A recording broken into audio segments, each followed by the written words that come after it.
Hello and welcome to Chatshow Network, the online talk show that lets you get up close and personal with the stars, whether from television, music or sport. If you've got any comments, you can send them through to us at questions@chatshow.net. I'm Gavin Inskip and today I'm joined by British pop institution, formerly of the Spice Girls fame. After that she went on to release an album, Northern Star, which was multi-platinum selling. Her singles went #1 and her new album, Reason, seems to be going down very well with the public. Today I'm joined by Melanie C. Hey! Hi, you alright? I'm fine, thank you. Thanks for popping by today. That's alright, it's a pleasure. Now, I learned something that I didn't actually know about you, that you nearly missed the audition for the Spice Girls because you was ill. Yeah, that's right. It was, I think I was about 20 at the time. Yeah. And I've been suffering with recurring tonsillitis. Tonsillitis? Which was quite painful, yeah. And so I was pretty much laid up and couldn't sing a note, really. So I did miss my recall. Yeah. And then, luckily, they weren't happy with one of the original girls that they picked. Yeah. But, I mean, it's quite difficult, isn't it? It's the original band audition, but, you know, it then went on to become the Spice Girls. It wasn't the Spice Girls at the time. Oh, right, OK. So when were you actually the Spice Girls, then? Did you come up with that name yourself?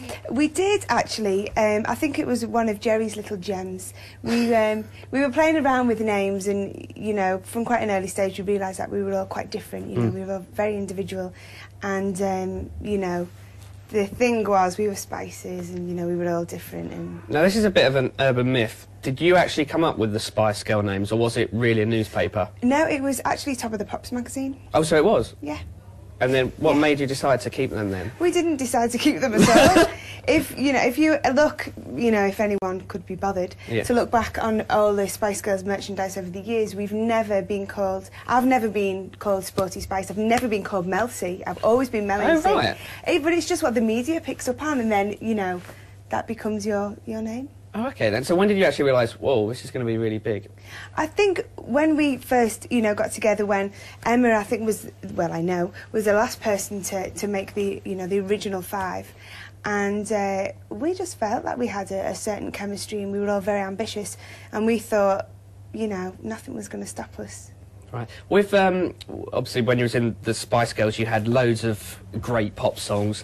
Everyone's got one they love. I particularly like To Become One. You know, it's one you don't hear that often when you hear it. That's a lot of people's favourites, actually. Because it was Christmas #1 as well. It was our first Christmas #1, yeah. Blimey. So what's your favourite song from those years? Goodbye. Oh, really? No, I think there were some great... I mean, we had great pop songs at the end of the day. So, yeah, I mean, To Become One is a great song. Viva Forever, beautiful song. I mean, Who Do You Think You Are is really fun. I like that, if you're out when it comes on at a disco or, you know, a wedding. It's a good one. So there's plenty of good songs. Any you didn't like? There were some album tracks that I thought were quite poor. And some, I do think the third album, you know, it was a shame because it didn't do very well and there were some very beautiful songs on Forever, but there was also some really rubbish ones. How come they went ahead if you didn't like them? Was it just a case of democracy and you lost out on votes? To be quite honest with you, at the time, I mean, personally speaking for me, I can't speak for the other girls, but by that time I was all set on, you know, becoming a solo recording artist. My heart really wasn't in the band anymore. It was kind of over for me.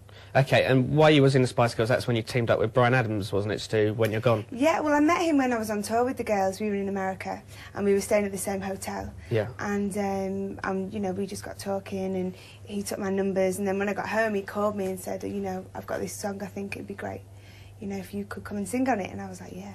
How was that when you was like, well, you know, you're used to having the 4 other girls with you? How was it with him? It was brilliant. I mean, I went into the studio and recorded with a guy called Elliot Kennedy, who co-wrote the song with Bryan, and I'd worked with Elliot in the past. He was one of the co-writers of Say You'll Be There. So I felt very comfortable. I was with people that I knew. Yeah. Now, Bryan Adams, when I've seen him on TV, he seems like his skin might be a little rough. Did you give him any moisturising tips when you got to know him? There's nothing wrong with Bryan's skin. Is he all right? No, he's fine. OK. The thing is with Bryan, do you know what? He's such a good guy. He's so much fun. Yeah. He's such a talented musician. And he's very shy when he's on camera, but he's not like that. You know, if you were to meet him just in a, you know, a social situation, he's a real practical joker, so... And everything I do it for you, all those weeks at #1. There you go. He did well. Now, we can't just go without mentioning the leg, obviously, at the moment. Obviously, you're recovering after being on Channel 4, the Games. We will talk more about that later on. How you find it at the moment? It's okay. It's painful. I've just got to take every day as it comes. OK. Are they working you hard whilst you're still injured up? Physio's working. Well, yeah, I mean, I'm working hard anyway. OK. But, well, we'll talk more about that later. Don't forget to come back for part 2 of the interview with Melanie C. We'll see you in a second.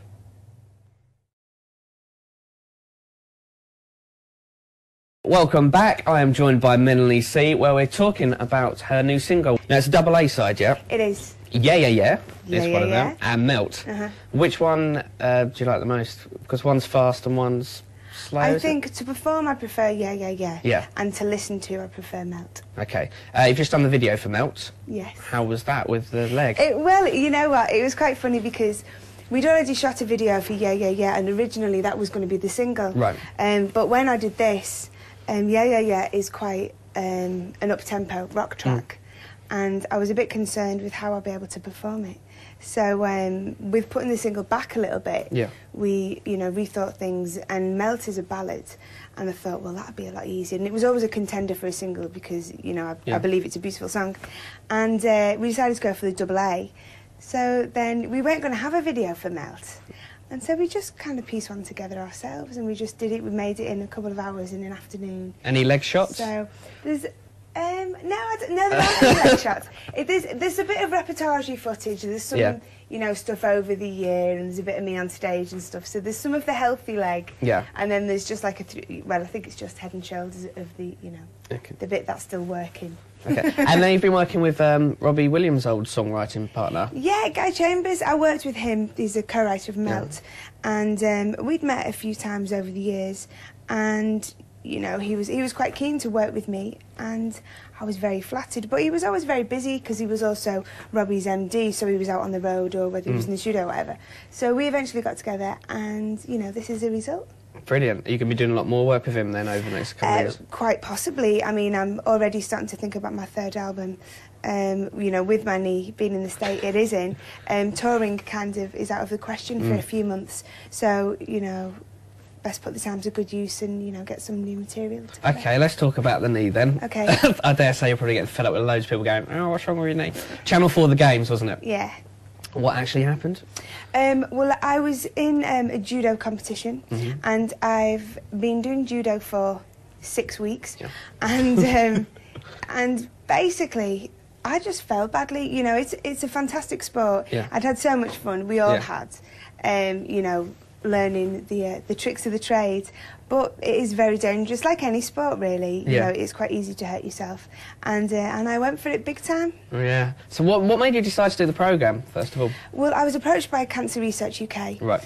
And with it, being to do with sport and everything, I was quite interested. But then when I learned about the whole reality aspect of it, I was a bit like, don't really want to touch that with a barge pole. Yeah.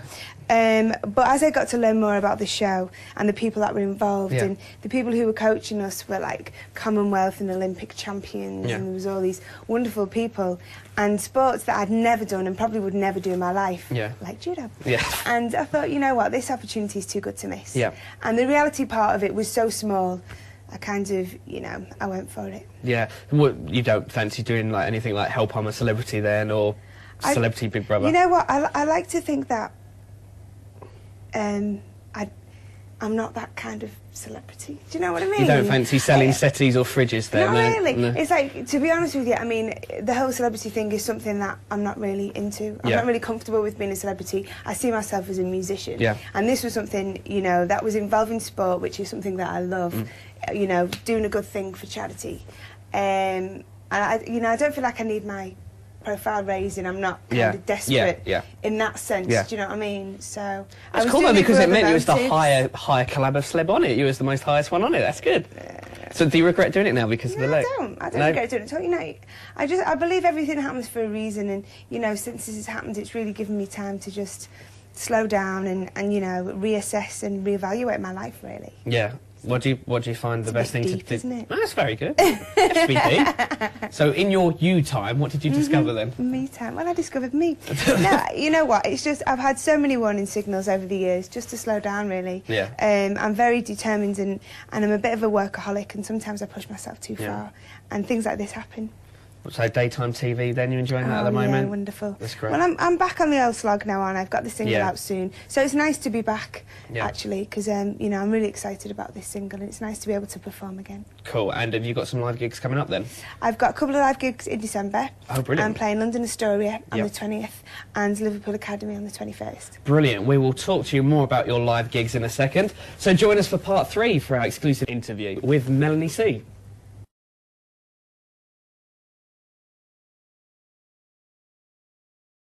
Hello, and you're with Chatshow Network. Today we are talking to Melanie C. Thanks for sticking around. Sorry. Now, the future. That's what we're going to talk about now. What is the future? Now, in the summer you did loads of live performances at various party in the parks and things like that. I did a lot of stuff in Europe, actually, which was cool, lots of festivals.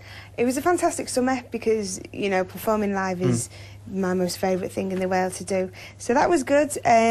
But now, you know, with this little baby, I think it's studio time.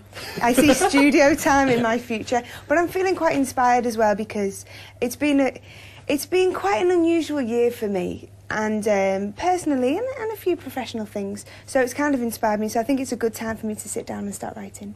With when you do the gigs over the summer, because obviously you do so many, and you obviously sing live in that, unlike some other pop acts who might not. How do you keep your voice going for that long? I think you've really got to respect your voice. Just look after it, really. You know, I don't smoke. I've never smoked. Which, very good. Yeah, thank God. I'm lucky I'm not addicted to the beast. I mean, I do drink occasionally, but I would never drink before a show. Get plenty of sleep. Don't go around shouting and screaming too much. I mean, it can be quite boring, you know, but you do have to respect it. Yeah, and you said obviously you was touring in Europe. How did you go down in Europe? So brilliant. I mean, Europe's always been a fantastic place for me anyway. You know, the album's been doing really well over there, Southeast Asia and South America as well. So, you know, it's fun. Cool. Big football fan. How are things? Have you been up to Liverpool recently? Much seen any of the games? I haven't been. Maybe I should go this season and be like a lucky mascot or something because Liverpool are doing rather atrociously. So no, I've not really been following him that much. Do you get to go back home a lot? Well, I was home after the operation. I was pretty laid up, couldn't do much for myself, so I was at home for about a month with my mum waiting on me hand and foot. So oh really? Nice. Yeah. Oh good. Was she thankful to have you home? Oh yeah, she loved it. Yeah. What sort of things did your mum do to look after you then? Everything. Really? Well, at the time, because when I first came out of hospital, I was in a splint and I couldn't straighten my leg or put any weight on it. I mean, couldn't bend my leg or put any weight on it at all.